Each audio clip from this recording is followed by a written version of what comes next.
Hi there, and welcome to Nerdz Garage. This is New Game Mondays. I'm Derek, and I'm your host.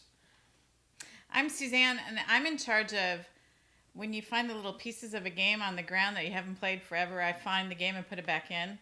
But you know what's weird? Why are they on the ground?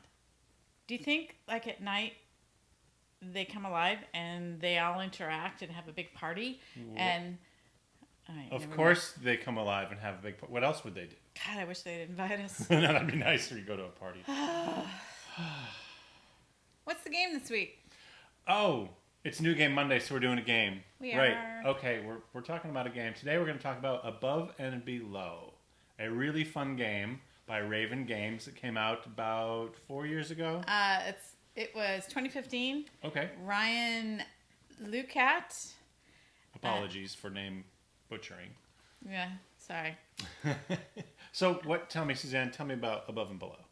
Well, it starts that this village has had a tragedy, and in seconds they had to move and leave, and barely had time to grab their children. And when they traveled and they found a place to land, and when they got there, they had to rebuild and explore. Right. And that is kind of the fun part of the story of playing this game is you're starting a whole community, starting a new adventure. And so on our playthroughs, it was we got into the role-playing side of it. And speaking of role-playing, if you're wondering about my hat, it is the holiday season. However, I'm actually going to play D&D after this, and I'm getting my cosplay ready. I'm an elf, little cleric elf, with the ears and the hat thing. All right, but his shirt, in the comments, the first one who knows what it is will get a surprise. And you can obviously take your choice. All right, so back to Above and Below. It's a new game to us, and maybe not to you. It was a Kickstarter in 2015, Okay. and it did really well. I didn't know anything about it. Somebody on Facebook said they played it and they liked it. We got it. And we liked it. And it's been on the table a lot. Yes, we've played this game quite a bit. We've actually picked up the sequel or the expansion to this. I didn't know if it was an expansion or just a whole new I'm not sure. thing. We haven't really played it a lot yet. Anyway, we've picked that up because we liked the first one so much. All right, so the villagers. They're in the new place, and they're above caverns and tunnels. Yes. That's what's below them. And above is where they can get resources, but before they can do anything, you need beds. Yeah, they do. They do. The game really is all about the villagers. It's about equipping your villagers. It's about getting more villagers and resting them and taking care of them, getting them experience. Very much. And the beds are very important because during your turn, you tire your workers. And they go to, what are the places that they go to? Oh, gosh, what's that place called? Wait, I have it. It's rest. You get exhausted or you have to go to the injured area. And that's why the beds are important.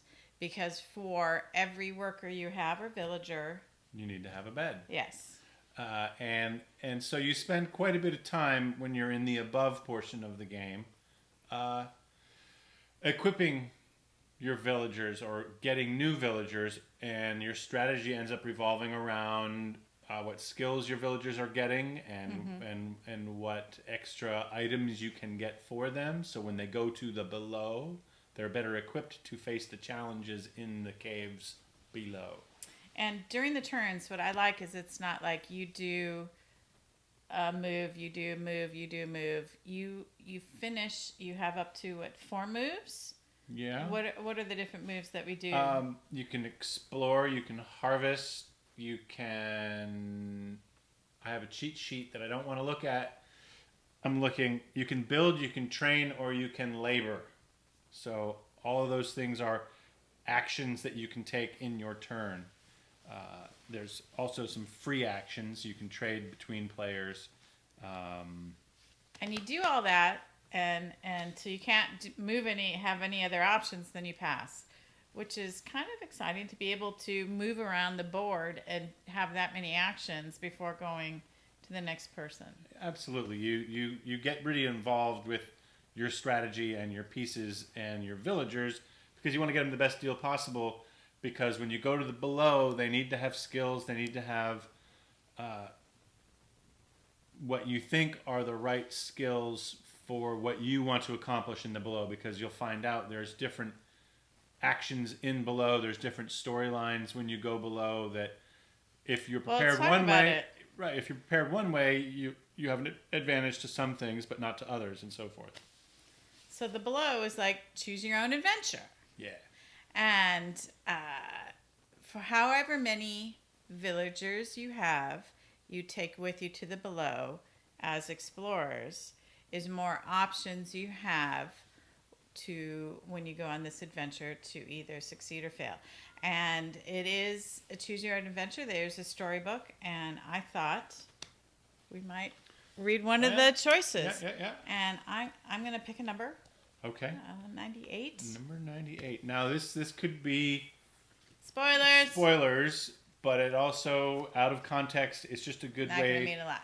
It's a good way to hear how the game, what you have to look forward to in the game.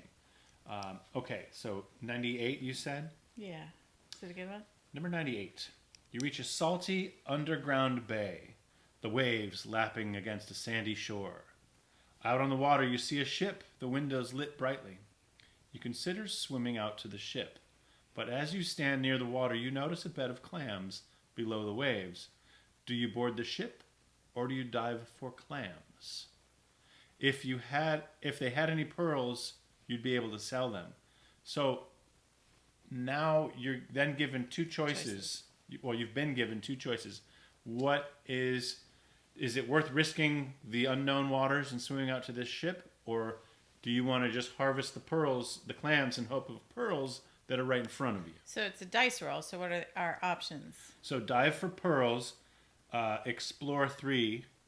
You need 3 on your explore at least. Swim to the ship is a whole nother paragraph. Which is fine. So then you roll the dice, and if you succeed, it tells you what resources you earn. It could be money, right, or something to trade, or actual resources. If you dive for the clams, your reward is you're going to get coins. Risk and reward. Risk and reward. Now, I'm not going to read 117, but I'm just going to say, so the risk of swimming out to that ship, you're then faced with 2 more choices. So depending on how you prepared your crew, your villagers, to face different things, your explore points are important, and the higher explore points that you have between all your villagers, the better your rewards are going to be. And I will just say that if you were to, it's the more explore points you have, the more benefits you're potentially going to get. You get the resources that we'll talk about in a second, how they add up at the end. But one strategy we've been using is you get yourself some very healthy, high-powered villagers. Let's say you have 5. You need a minimum of 2, but if you have, you can take 5 down there, which means you're going to easily fulfill with the roll of the dice, the quest and accrue resources. The downside of preparing, to prepare that well, it takes more time. You have fewer adventures. You have to acquire your opponent may be adventuring constantly with 3 villagers and accruing resources and accruing wealth and points. But then you also know that if you wait, if you're patient, and you go down with 5, your rewards are going to be bigger, and you will kind of outbalance what's going on with the other player, and it gets really interesting. And once you do the quest, the villagers are tired and they must rest. Yes. Hence the beds. So however many villagers you have to have beds. Yes, and so then they have to rest, they get worn out, you have to get more villagers, and then, so I guess we're getting to the resources now? Yeah, I was talking about the bottom of the board, where it's the income and the resources. Right. Where each round you can collect a certain resource, and then at the end of and that gives you to a new level of income. Right. And end game points. Yes. It is again a game that revolves around, he with the most points wins, or she. Usually it's she. So you're strategizing and you're accruing and you're gathering to get the most beneficial end game points. And so there's different ways to do that. The resources at the bottom. And you can collect these and harvest them and use them Yep. as trade, Yep. or save them towards the end to accrue points, as they call it, villager points, I think it is.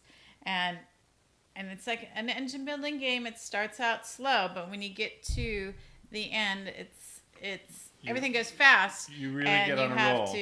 You have to plan ahead. There are cards that you get to choose from through the course of the game that you're spending your resources on, and those cards are going to give you more end game benefits and some in-game benefits. So then you start playing towards those cards, and if you build the right engine, you just really start collecting the end game points that you're going to need. And what I loved, it is an engine building game with a big dash of storytelling and adventure. Yes. And this game is a favorite at our house. Absolutely. The storytelling side of it we love. We've already mentioned before, and obviously I'm off to do some role-playing later. We like role-playing games. We like adding story even to the most simple games. We'll add story into a simple game. This game, we build on these stories because the game is about a story. So it's a perfect opportunity to let our imaginations take off and have it some takes fun. an hour to an hour and a half. Yep. 2 to 4 players. It's relatively simple to teach, easy to teach. It's a good family game. It's a good game when a couple friends come over and you can't decide what to play. Take a half an hour, teach them this game, and then play around a game, and it really is a lot of fun. And I have to say, when we got it, it was always on the game table.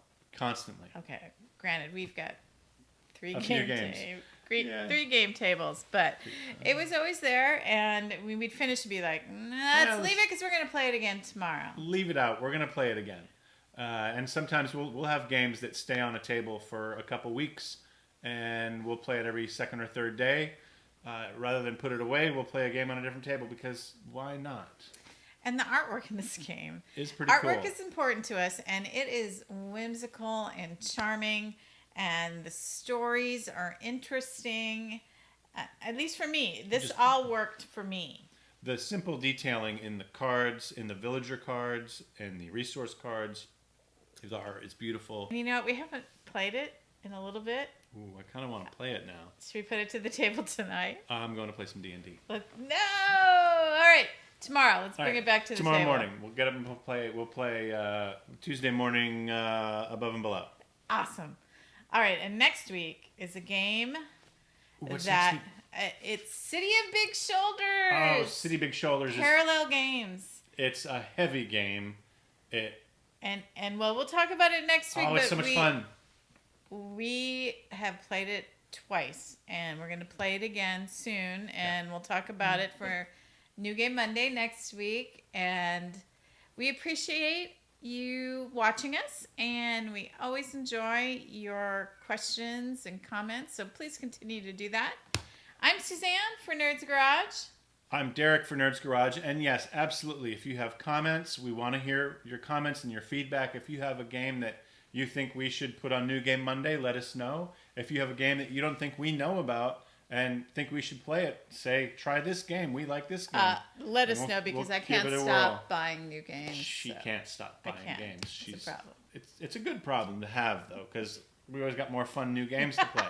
All right. We like you guys. We thank you for watching Suzanne. us. Thanks for watching. I'm Derek. Thanks for watching. We'll see you guys later. See you next Monday.